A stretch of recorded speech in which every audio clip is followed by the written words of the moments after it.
Amados irmãos, a paz do Senhor, que alegria nós estamos na presença do Senhor.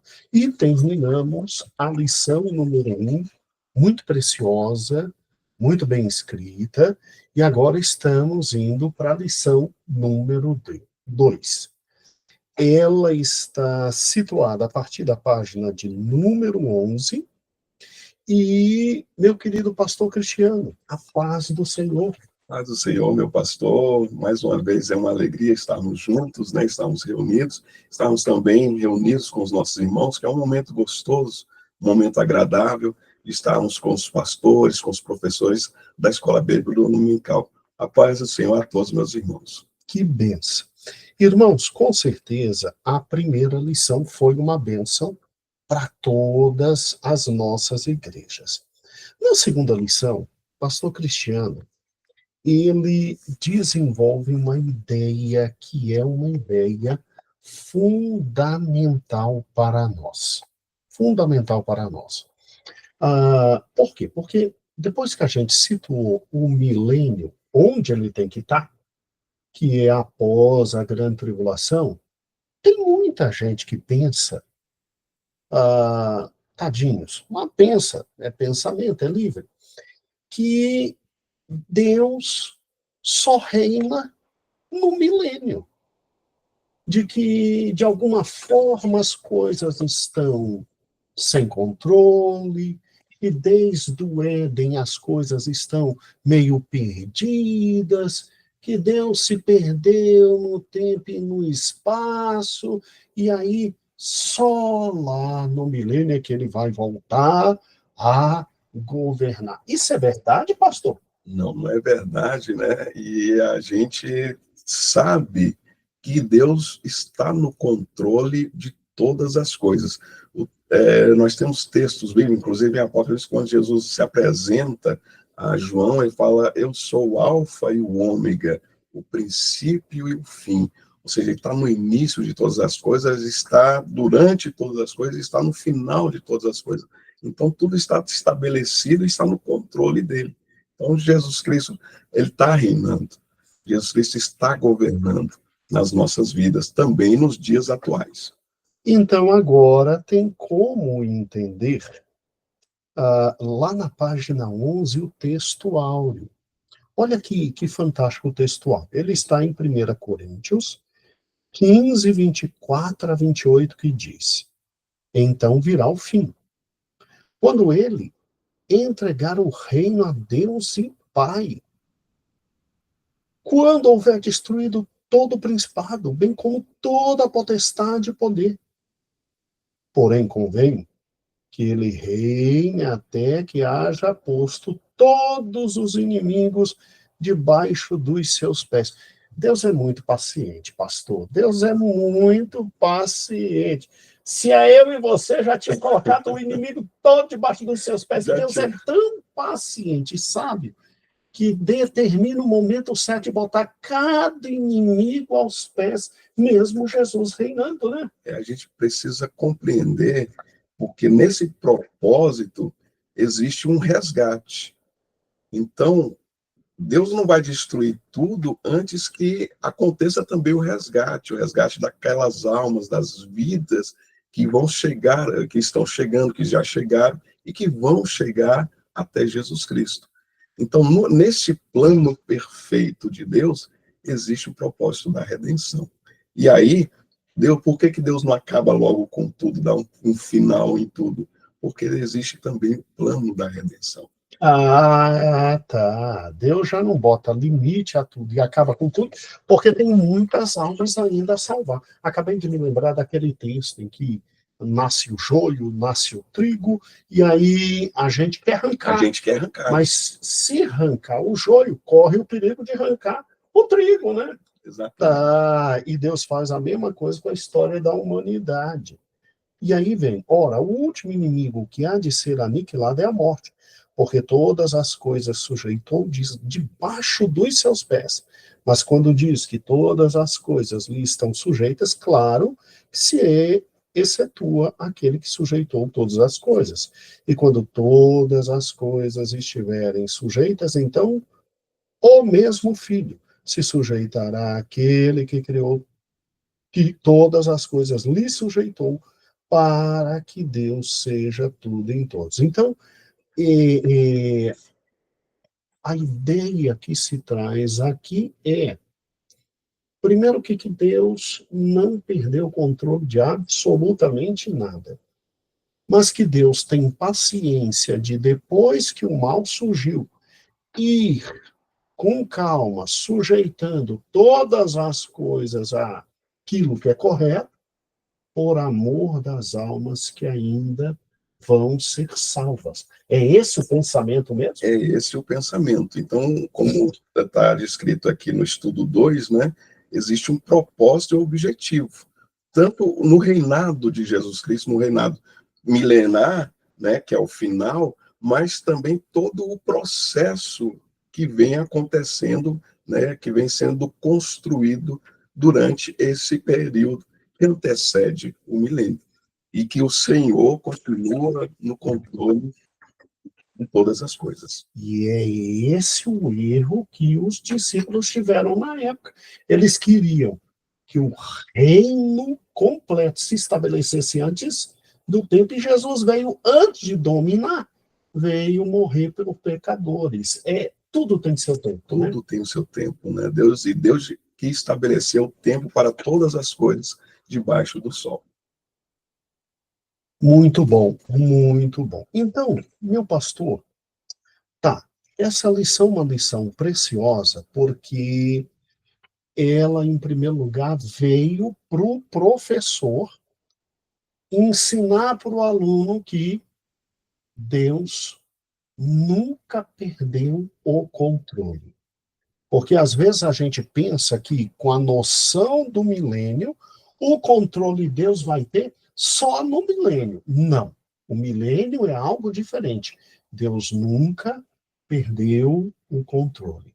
E que Deus só não estabeleceu o completo controle dele agora, em razão das almas que ele deseja salvar. Agora vamos lá. Ótimo. E o texto áureo, ele mostra, né, pastor, que Jesus Cristo reina, né, que o rei vem, antes de vir o fim, Jesus Cristo vai entregar tudo de volta a Deus. Só que ele entrega tudo de forma restaurada, purificada e santificada. E isso leva tempo. E isso leva tempo, né? Então tem todo um processo para que isso aconteça. Isso leva tempo. Ok. Então o governo de Deus, ele não vai se estabelecer só no milênio. Deus nunca deixou de reinar. Daí porque, meu pastor, aqui no ponto de número 2, Basileia, o reinado teocrático, que é rei, povo e soberania,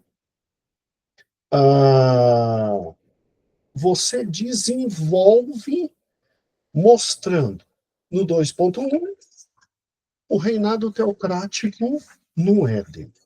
No 2.2, o reinado teocrático na época dos patriarcas. No 2.3, o reinado teocrático através dos juízes. 2.4, através dos reis. 2.5, através dos profetas. Meu amado pastor, vamos lá. Primeiro lugar, como é que a gente vê Deus reinando no Éden? Essa é muito boa. Deus está ali, primeiro ele cria todas as coisas. Aí a palavra de Deus fala que ele cria o homem, né? E aí ele também cria ali um jardim no Éden e coloca o homem ali e estabelece o homem como governador daquela região, coloca o homem para tomar conta daquela região, né? Tomar conta da terra. E Deus está literalmente no Éden. Deus está governando de forma suprema. Deus é supremo de todas as coisas.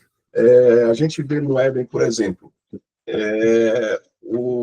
as plantas eram regadas através de um orvalho que saía da terra, né? Então, Deus ali controla tudo, até os animais, Deus está no controle, porque a Bíblia fala que Deus leva os animais, mostra os animais para Adão e fala, agora coloca nome neles, né? Você vai nomear aqueles animais, e é um nome que até hoje se mantém, né? Então, Deus estava governando de todas as maneiras no Éden, e Deus fala, te dou alimento, o alimento está aqui, você pode comer, come de qualquer coisa, né? Só não come do fruto da árvore do conhecimento do bem e do mal, né?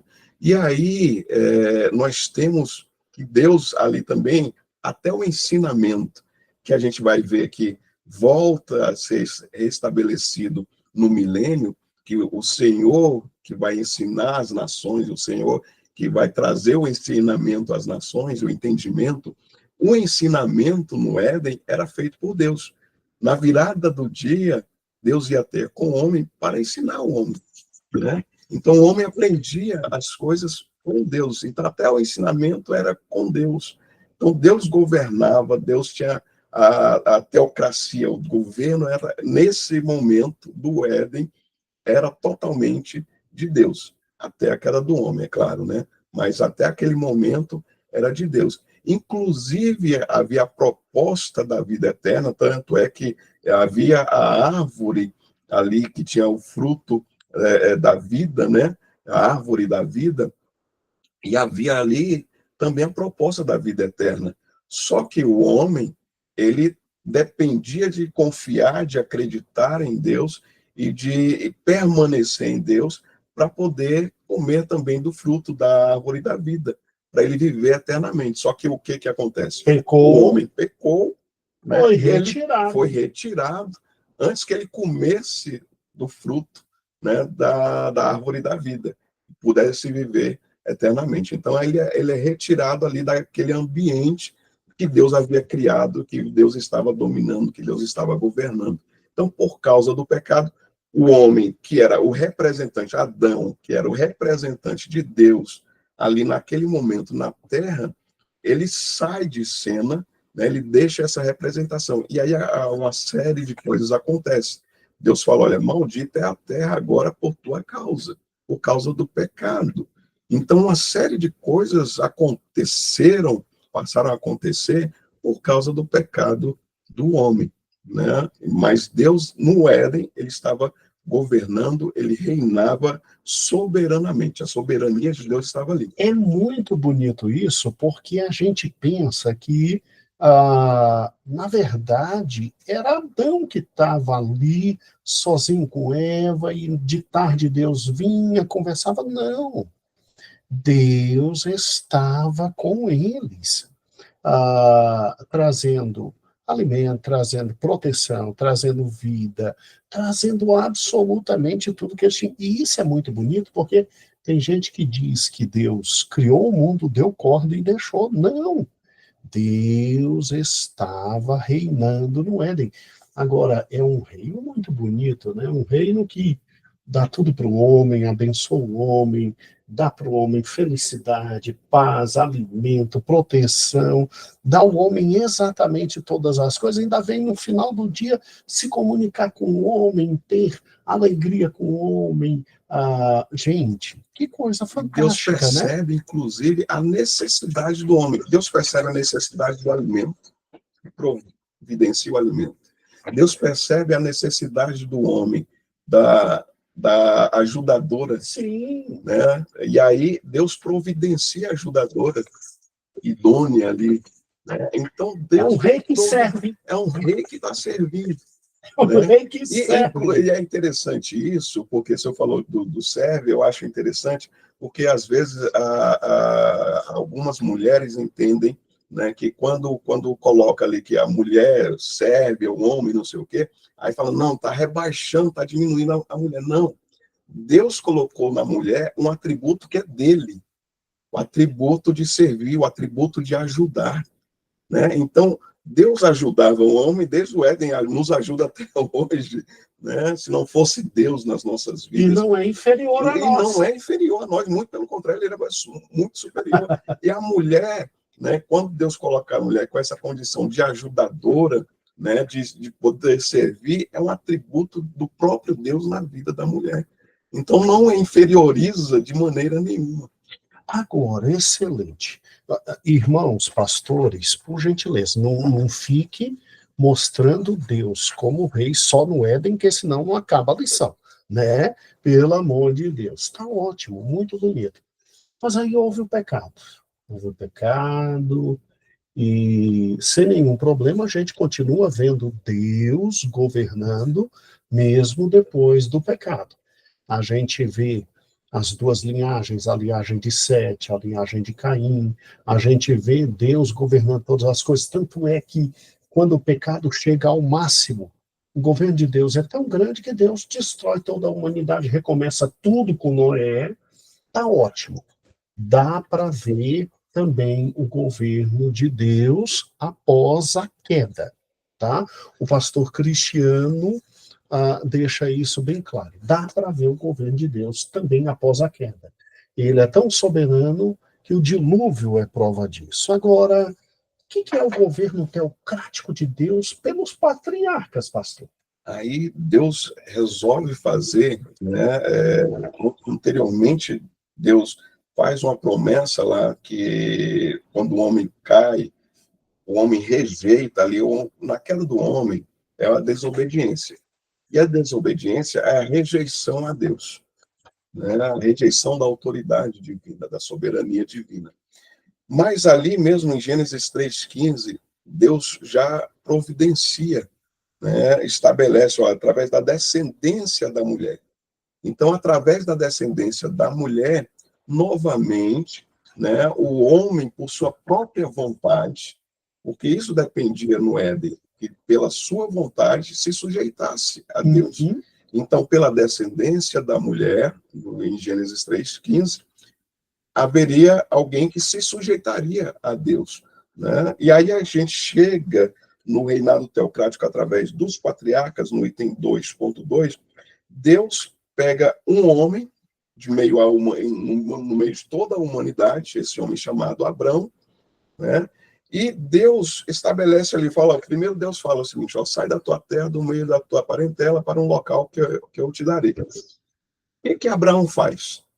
Abraão obedece a Deus. O princípio da obediência. Abraão obedece a Deus. O que ele faz? Ele pega, sai do meio da parentela dele, sai da terra dele. Ele nem sabia para onde é que ia. Mas aí Deus começa a mostrar à medida que ele sai, né? Aí Deus vai estabelecendo essa aliança com Abraão. Então, através dos patriarcas, Deus traz o propósito dele novamente, né? Deus firma o propósito dele, faz promessas a Abraão, faz promessa à descendência de Abraão. Deus estabelece bênção através de Abraão e fala, olha, Abraão, através de ti, todas as nações da terra serão abençoadas. É muita soberania, Cristiano. Ele podia ter escolhido qualquer descendente de Jafé, mas não quis escolher. Qualquer descendente de Cã, mas não quis escolher. Escolheu um descendente de Sem, os três filhos de Noé, irmãos. Tá? Ele escolhe um e ele diz, é daqui que eu vou salvar a humanidade. Ele continua controlando. Aí a gente vê a soberania de Deus, né, meu pastor? Porque se Deus não é soberano, né, primeiro que não haveria escolha nenhuma, né? E Deus estabelece, Deus demonstra essa soberania ao escolher um representante, Abraão. E aí fala, não, através desse aqui, eu vou firmar a minha aliança. E aí ele firma uma aliança com Abraão, aliança de bênção, de abençoar todas as nações da terra. E aquele texto que nós lemos anteriormente, né, lá nas aulas anteriores, por causa da fé de Abraão, né, Abraão foi justificado pela fé. A justificação, a justiça veio através da fé de Abraão. E pela fé nós nos tornamos descendentes também de Abraão. Então Deus faz essa aliança eterna e incondicional através de Abraão. Isso passa para E passa para Isaac, Isaac. para Jacó. E aí vai passando para os descendentes, aí até formar a nação de Israel, né, meu pastor? E a gente vê lá Paulo falando que essa aliança, ela está firmada também através de Isaac, não em Ismael, Sim. é em Isaac, né? Então vem Abraão, Isaac e Jacó. Por que não Ismael? Porque a aliança, Deus resolveu. A minha aliança, porque é na promessa. E o filho da promessa é Isaac, porque Deus prometeu também um filho, vou te dar um descendente, vou te dar um filho. E esse filho foi Isaac, né? Então a aliança continua na descendência de Isaac. E isso é tão interessante que você vê a soberania de Deus na vida dos patriarcas, porque ele faz a promessa, ele diz que geraria uma grande nação, realmente vem Isaac, de Isaac vem Jacó, de Jacó vem as 12 tribos de Israel, que no final da vida de Jacó foram morar no Egito. Lá quase tudo se acabou, porque se transformaram em escravos. Exatamente. E Deus, com mão forte, os liberta e traz de novo para a terra onde tinha prometido. Irmãos, se isso não é soberania, se isso não é teocracia, se isso não é um Deus governando a história e a geografia e todos os fatos para que aquilo que ele determinou ocorresse, então não sei o que é. Então não sei o que é. Porque olhar para tudo isso e ver a aleatoriedade, gente, vem em tudo isso um acaso? Um acaso? Não, isso foi acontecendo porque foi acontecendo. Gente, não tem como. Só com a mão de Deus levando. E como é que alguém ainda não consegue ver a teocracia, Deus governando? Deus continua governando, Deus continua estabelecendo ali, né, o propósito dele, a palavra dele, ele não volta na palavra dele, naquilo que ele fala, naquilo que ele promete, Deus cumpre, Deus sempre cumpriu, Deus sempre vai continuar cumprindo. Então Deus fez ali a aliança com Abraão, prometeu a Abraão, fez Abraão percorrer a terra que Deus ia dar, Todinho. toda a terra que Deus ia dar. Há um momento em que os filhos de Jacó, uma necessidade, não, por uma necessidade alimentícia, eles vão para o Egito, só que o Egito fica muito bom, né, meu pastor? É muito gostoso o o Egito Egito. fica muito O Egito bom, é uma delícia, né? porque José está lá, está no comando e tal, aí Está na terra de Goza, está na terra a de melhor Goza, terra. a melhor terra, e aí as coisas vão acontecendo, aí os faraós ainda tem conhecimento de José, vão mantendo ali o povo e tal. Mas chega um que não sabe quem é José. E aí, a partir desse, o que ele faz? Ele começa a escravizar o povo de Israel, os descendentes de Abraão. Né? Aí começa a escravizar o povo. E o povo vai se tornando escravo, vai se tornando escravo. O que esse povo faz? Começa a clamar a Deus. Se voltam para Deus, falam, olha, Deus, a gente precisa de ti e tal. E aí lembram, começam a lembrar da promessa, da terra e tudo. Aí o que Deus faz? Olha, agora então eu vou enviar outro. Aí envia Moisés para libertar o povo, o libertador, né? Moisés vem para libertar o povo. Inclusive, Moisés é uma figura do Messias. Né? Mas a gente não vai entrar agora, mas é interessante como Deus continua no controle de todas as coisas. Bem, aí entram na terra, infelizmente, Josué, o grande capitão, morre, aquela descendência morre, se levanta uma geração que não conhece a Deus. Agora eu quero ver. Como é que você me achou, pastor? Teocracia, governo de Deus no período dos juízes. É um período bem complicado, é o período que o povo de Israel está afastado de Deus. É uma gangorra, né? Uma hora lá em cima, uma hora lá uma hora embaixo. lá em cima, uma hora lá embaixo. Então, o povo de Israel está nesse vai e vem com Deus, né? Está nessa cabo de guerra, né, com Deus. Mas, ainda assim, Deus está no controle, né? Quando, por exemplo, a gente vê aí no item 2.3, a gente vai pegar o texto aí...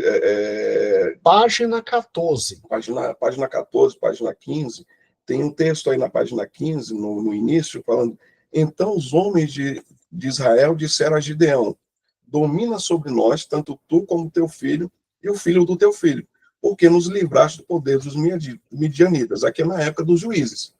E aí Gideão falou o seguinte: porém, Gideão lhes disse: não dominarei eu sobre vós, nem tampouco meu filho dominará sobre vós. O Senhor vos dominará. Gideão teve a claridade de entender que Deus estava tanto no controle que ele levantava o juiz na hora que queria para salvar e pelo tempo que queria. Que quem estava dominando era Deus. Apesar de dessa representatividade, a gente vê a teocracia também nesses momentos que há um representante humano, um representante humano, mas que é divinamente escolhido, ou seja, Deus é que escolhe, né? Deus escolheu a cada um. E aí, cada um dos juízes que nós vemos na história de Israel foram escolhidos por Deus para cumprir um propósito de Deus, né? E a vontade era a liberdade do povo, tanto é que quando o juiz morria, não se levantava outro juiz, deixava o povo viver. Mas o povo se perdia e Deus tinha que levantar outro juiz para o povo voltar. Exatamente. Sempre Deus deixou essa escolha de servir a Deus, de obedecer a Deus, de seguir a vontade de Deus, deixou essa escolha para a humanidade. É o que nós chamamos de livre-arbítrio, né, meu pastor? Sim. Então, o livre-arbítrio, ele sempre existiu para a humanidade, e ele continua até hoje. Então, a escolha, o povo, apesar de ter sido escolhido, Deus estabeleceu uma aliança com Abraão, Deus estabeleceu uma aliança com a nação de Israel, apesar de ter sido um povo que Deus tinha determinado ali de ter feito esta aliança, Deus não obrigou ninguém a segui-lo. Ninguém era obrigado a segui-lo. Deus poderia fazer isso? Podia, né? Mas Deus queria que fosse pela obediência. Você quer me obedecer? Amém. Você quer me seguir? Amém. Quer seguir após mim? Amém. Né? Então, o Senhor sempre deixou isso. Lá em Apocalipse, o Senhor falou: olha, eis que estou à porta e bato. Se alguém ouvir e abrir, eu entrarei, cearei com ele e ele comigo. Né? E ali o Senhor está falando as cartas para as igrejas. A gente pode falar: olha, Jesus está falando isso para a igreja, para quem está nos caminhos do Senhor. Da mesma forma, com o povo de Israel, na aliança, o Senhor estava ali. Mas o povo é que se afastava. Deus nunca se afastou do povo. O povo é que se afastava de Deus. Né? Mas Deus sempre providenciava ali alguém, um representante escolhido por ele, por Deus, para poder anunciar, guiar o povo novamente nos caminhos e nos propósitos do Senhor. Irmãos, agora vamos para um ponto absolutamente crítico. Porque enxergar a teocracia, o governo de Deus, no Éden é tranquilo, após o Éden é tranquilo, Deus é que toma todas as iniciativas, determina, diz o que é, o que não é. E enxergar o governo de Deus, na época dos patriarcas, mais fácil ainda, porque Deus vai com tudo. Deus governa, dinamiza tudo, desde Abraão até a entrada daquele povo na Terra Prometida. Enxergar o governo de Deus no juízo é mais fácil ainda, porque dava para o povo pão, água, leite, dava para o povo tudo, o povo ia e pecava, o estrangeiro vinha e dominava, mas aí o povo clamava e Deus levantava um juiz e o povo servia a Deus enquanto aquele juiz estava como Deus ouvia o clamor do povo e Deus atendia e por mão forte, ótimo se manifestava. Mas vem cá, meu pastor, quando surgiu agora o período dos reis? Saul, Davi, aí depois de Davi, Salomão, aí dividiu o reino do sul, o reino do norte. É, onde é que está o governo de Deus quando o povo escolheu a teocracia humana? Será que com a escolha de reis humanos, Deus deixou de reinar? Tem teocracia na época dos reis? Na época dos reis também a gente tem a teocracia, Deus no controle de todas as coisas, Deus continua no controle de todas as coisas. A gente precisa entender, compreender algumas questões, né, com relação, por exemplo, a alianças. Deus estabelece aliança incondicional, existe alianças que são incondicionais, ou seja, Deus decidiu, resolveu fazer, pronto, acabou. E ele vai fazer, ele vai cumprir sempre, né, independente da ação humana ou não. Existem alianças de Deus que são alianças condicionais. Que existe uma condição que Deus estabelece, fala, olha, se você seguir por esse caminho, se você fizer assim, né, você vai ser abençoado, você vai receber isso, você vai receber aquilo, outro. Então, através dessas alianças é que nós entendemos que a teocracia também existiu lá nos reis, no período dos reis. Se a gente for lá, só para a gente exemplificar, pastor, normalmente, vamos pegar uma aliança incondicional, a vinda de Jesus Cristo. Deus já havia prometido que Jesus Cristo viesse, né, padecesse por nós. A palavra fala que desde a eternidade. Então, essa é uma aliança, né, eterna e ela é incondicional, não tem condição nenhuma humana. Aliança condicional, a gente tem vários exemplos bíblicos, mas normalmente a gente pode exemplificar, são aquelas alianças, não são todas que aparecem assim na Bíblia, mas geralmente são aquelas que aparecem um se, né? Como lá em Crônicas, fala, se o meu povo, que se chama pelo meu nome, se humilhar e orar e buscar minha face, e se converter os seus maus caminhos, então, aí vem a bênção, então eu ouvirei dos céus, perdoarei os seus pecados, sarei a sua terra. Em Deuteronômio 7, versículo 12, diz assim, se ouvires estes juízos, que é o que vem sendo estabelecido anteriormente, e os puserem em prática, o Senhor teu Deus manterá a aliança e a misericórdia que jurou aos teus pais, ou seja, aos patriarcas. Então, peraí. Então, tivemos teocracia no período dos reis, primeiro, porque Deus escolheu os reis, como o pastor falou, e em segundo lugar, antes do rei tomar posse, Deus estabelecia aliança com o rei, dizendo o que queria dele. Se ele seguisse, vamos. Se não seguisse, a Deus. Se não seguisse a Deus. Aí a gente... Deus governa, irmãos. Irmãos, Deus governa. Se ele escolhe quem vai ser o rei, e se ele ainda diz para o rei, eu te escolhi, mas tu vai seguir nesse caminho, diz quem está mandando. Pensa, diz quem está mandando. Continua, pastor. Aí a gente volta lá para o item 2.4, por exemplo, o primeiro rei, né, que foi Saul. Página 15. Página 15. Como aconteceu a escolha deste rei? Acontece da seguinte forma, aqui no item anterior, né, tem um texto bíblico lá de 1 Samuel, capítulo 8, versículo 4 e 5, diz, os anciãos, todos de Israel, se congregaram e vieram a Samuel, a Ramá, e lhe disseram, vê, já estás velho, e teus filhos não andam pelos teus caminhos. Constitui-nos, pois, agora um rei sobre nós, para que nos governe como tem todas as nações. Aí é o pedido do povo de Israel.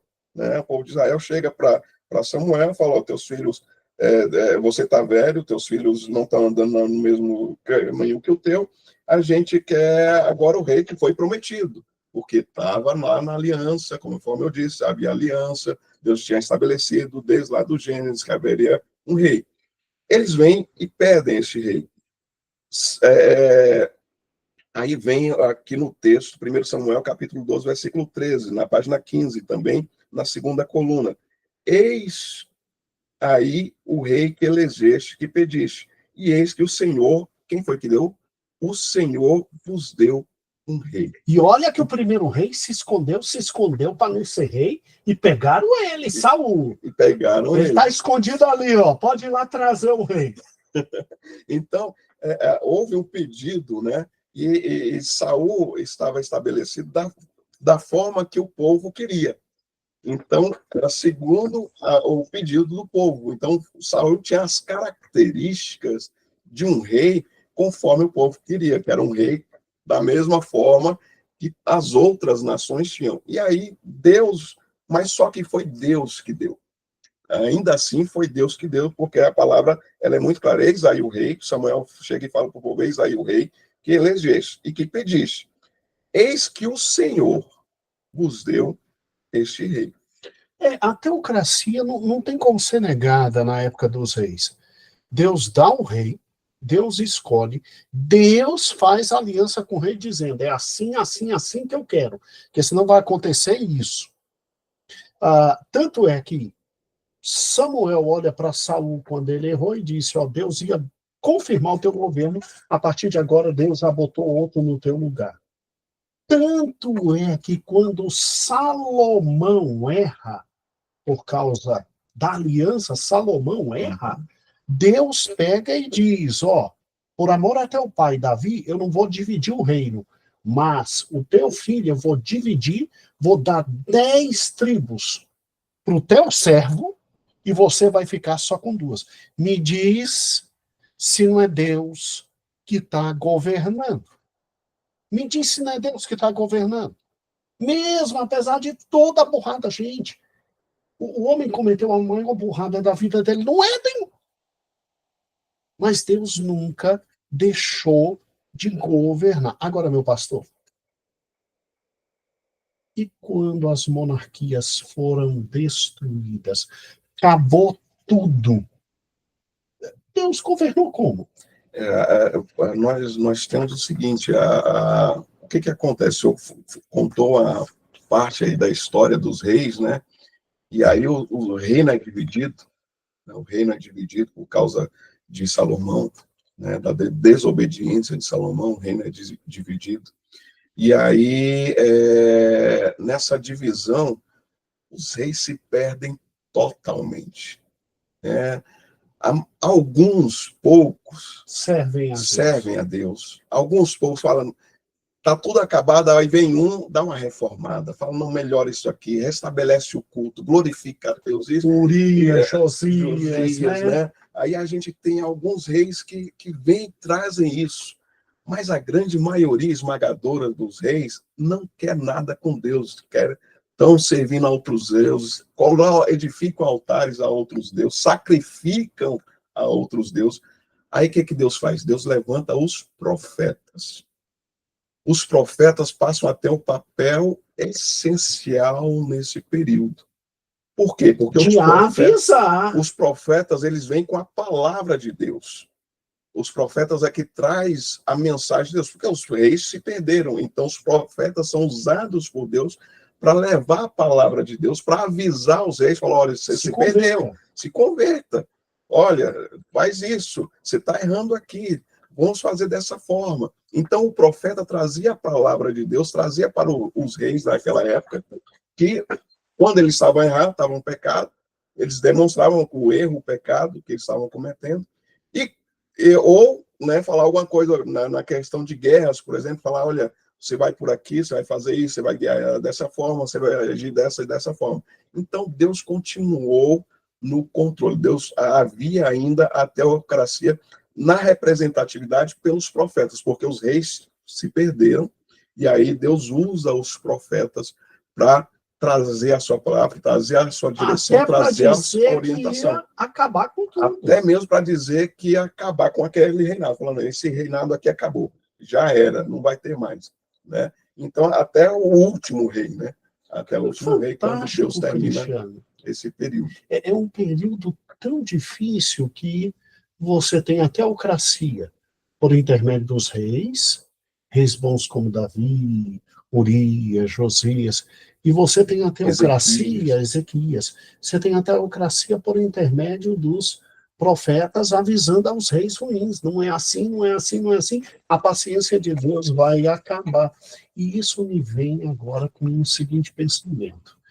Ah, quando acabou tudo no norte, quando acabou tudo no sul, os profetas foram fundamentais para, através de Daniel e Ezequiel, não fazer a fé do povo morrer no exílio, e através de Zacarias, oh meu Deus, os profetas pós-exílio.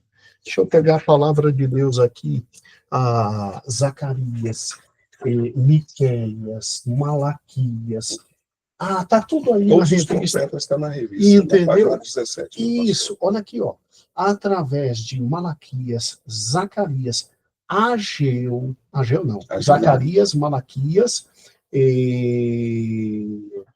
os últimos, Miqueias, Daniel.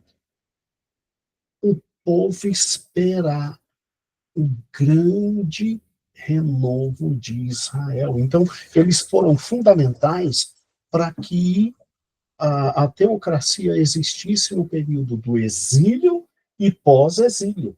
Exatamente. A gente tem, por exemplo, quando há a partida da glória de Deus, né, do templo, que a glória de Deus emanava ali do templo, né, meu pastor? A presença de Deus estava ali no templo, a glória de Deus estava ali. Mas chega um momento que é tão desesperador, de que os reis realmente estão totalmente fora do propósito divino e não querem se converter, né? E aí a glória de Deus sai, né? A gente tem lá, tem os textos bíblicos aqui na revista, na página 16, final da página 16, início da 17, todos os textos bíblicos que falam dessa glória de Deus, né, saindo do templo. Aí os profetas, eles começam a anunciar o reino teocrático futuro. Fantástico, O reino fantástico. teocrático futuro. O que dava esperança no exílio quem e estava no pós-exílio. Para quem, porque assim, ainda havia, como Paulo fala, sempre houve, e o próprio Senhor fala, sempre houve um remanescente. Sim. Né? Ali quando Elias, né? Elias está na caverna e tudo, ele falou, sobrou só eu, é Elias, né, meu pastor? Sim. Fala, sobrou só eu, e todo o Senhor vem falando, tem 7 aí mil. tem ainda um remanescente, né?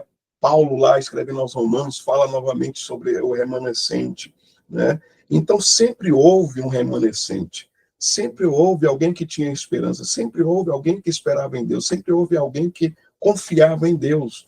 Não é porque um rei se afastou e a maioria do povo se afastou, significa que está tudo perdido, né? Não está tudo perdido, nunca esteve em momento algum tudo perdido. E aí os profetas, nesse momento, igual o senhor falou, nesse momento de exílio, nesse momento que parece que está tudo perdido, nesse momento que não tem mais terra, porque era a promessa, era a terra, não tem mais vínculo com a terra, não tem mais nação de Israel. Então, muitos se desesperaram, né? Falaram, não acabou tudo, cadê aquela promessa?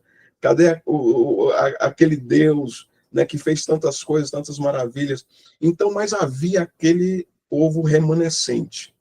Vem Zacarias e Ageu e diz, reconstrói o templo. Vem Malaquias e diz, vamos continuar. Exatamente. Vem a teocracia futura. A teocracia, aí começam a anunciar sobre a teocracia futura, ou seja, começam a anunciar que tem um rei que vai reinar com justiça. Está vindo um rei. Isaías, né, fala, muito interessante, a palavra de Isaías, Isaías capítulo 32, versículo 1 a 5, diz assim, reinará um rei com justiça e dominarão os príncipes segundo o juízo. Fantástico. Olha que interessante, né? Então, vem a palavra de Deus nesse sentido. Aí a gente tem toda um conjunto de profetas e profecias nesse sentido do reinado teocrático futuro, que seria diferente de tudo que já tinha acontecido no passado. E isso traz um renovo. Imagina quem não tem esperança nenhuma, traz um renovo da esperança e da fé de que Deus continua no controle de todas as coisas. E o pastor, então, Deus nunca perdeu o controle. Deus nunca perdeu o controle, Deus sempre esteve no controle e todas as coisas, né, convergem para este momento de Jesus Cristo, para o momento de Jesus Cristo, para um momento da primeira vinda, que é para a redenção, para a salvação, e também para o momento da segunda vinda, que é para a implantação do reinado dele, para diferenciar de todos os reinos passados. Né? Então, o Senhor vai demonstrar, na prática, um reinado perfeito do Senhor na terra. Professores, vocês viram o que fizemos? Nós pegamos, fomos imediatamente o ponto 2.1 e fomos até o final, para agora, no final, ficar com um sentido muito importante a introdução. Muito importante a introdução.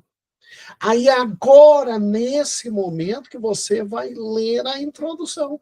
Siga todas as orientações que nós já te demos, mostrando que Deus é rei desde o início. Nunca perdeu o controle. Agora faz início a introdução quando diz, Deus não age por impulso. Deus age com propósitos. E aí, depois de ler toda a introdução, aí você vai para a conclusão na página 17. Lê. É para ler, meus amores. É para ler. Depois que leu a introdução, você vai lá para a página 17 e diz, como falamos no início, aí leia toda a conclusão. Entendeu? Leu a introdução, leu toda a conclusão, ele vai entender que, mesmo ainda não tendo chegado o milênio, Deus nunca perdeu o controle de tudo. O pastor Cristiano usa uma palavra muito bonita aqui, é uma palavra teológica chamada basileia. Basileia nada mais é do que o reino de Deus. É uma palavra grega que significa reino de Deus. Então, olhe que fantástico. Qual foi a finalidade do querido pastor Cristiano nessa lição número 2? Depois da lição número 1, nos ensinar o que é o milênio, ele não pode simplesmente já ir para onde a gente quer, que é, como vai ser a economia, como vai ser a política, vai ter WhatsApp no milênio, vai ter Pix no milênio, como é que é? Não, isso tudo vai vir na lição 6, 7, 8, 9, 10, entendeu? Antes, você tem que ter a base profunda para chegar lá. Porque senão a gente cai na maior esparrela de todos os tempos. De que Deus, ai tadinho, no Jardim do Éden, perdeu o controle de tudo. Exatamente. Essa é a primeira grande mentira do diabo. Ai, Deus no Jardim do Éden perdeu o controle de tudo. E quem acredita assim, que Deus não tem o controle das coisas, aí cai numa segunda esparrela, uma segunda mentira maior ainda. De que Deus, à medida que foi acontecendo as coisas, e agora o que eu faço? Aí chamava Jesus e o Espírito Santo, o que a gente faz? Eu acho melhor fazer isso. Meus irmãos, antes da fundação do mundo, a Bíblia diz que Jesus já tinha morrido. Ele tem o controle de tudo. Gente, que lição maravilhosa. Meu pastor preciosidade.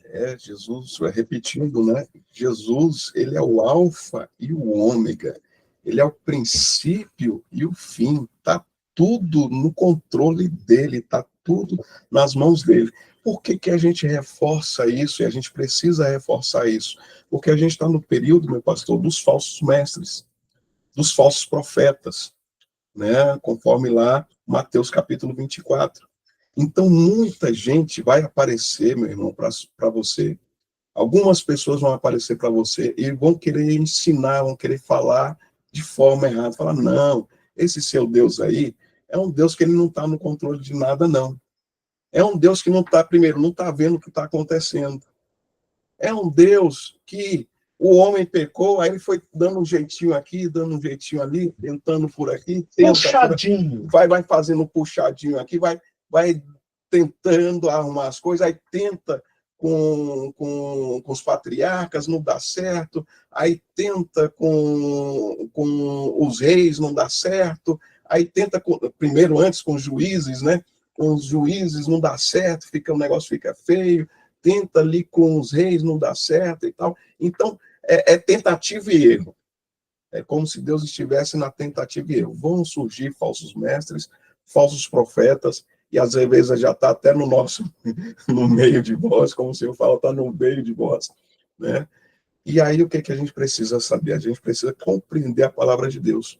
Tudo que nós estamos vendo aqui, meus amados, vocês podem ver, cada item desses, cada subitem desse está com base bíblica, tem os textos bíblicos no qual nos baseamos para poder reafirmar, mostrar para os irmãos que Deus está, sim, no controle de todas as coisas e que o reino do Senhor tem, o governo de Deus ali, ele tem existido sempre, de alguma forma, com a representação humana, tinha sempre um representante humano, a teocracia através de um representante humano, né? E aí Deus foi demonstrando as coisas, foi formando as coisas, formando opiniões, formando entendimento, para que até o momento deste rei Jesus viesse, implementasse, primeiro, trazer a salvação, para depois implementar o seu reino físico aqui na Terra.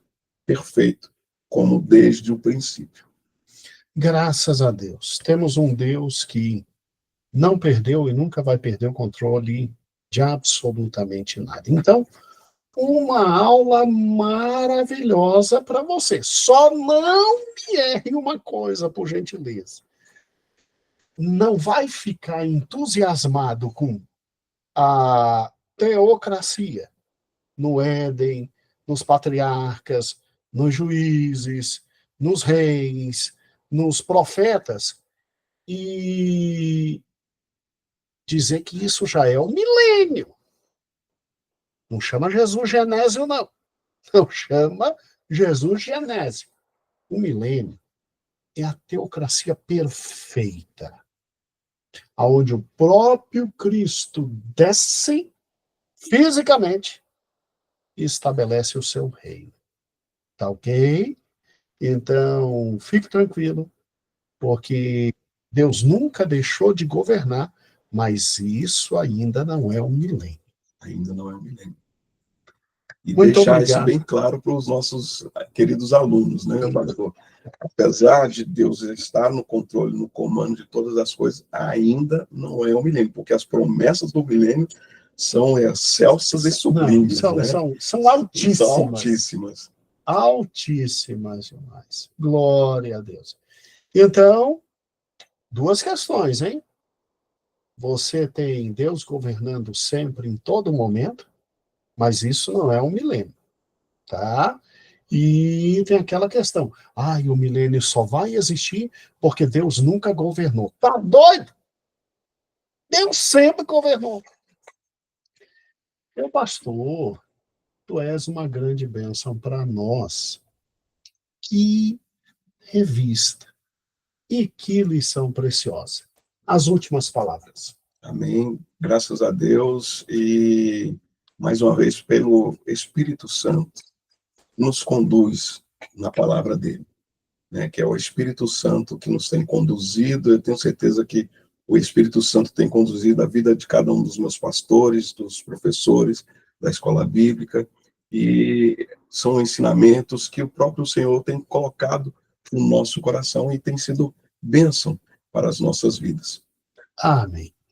Então, boa aula de número 2, essa não vai ser dividida, é uma aula só, tá bom?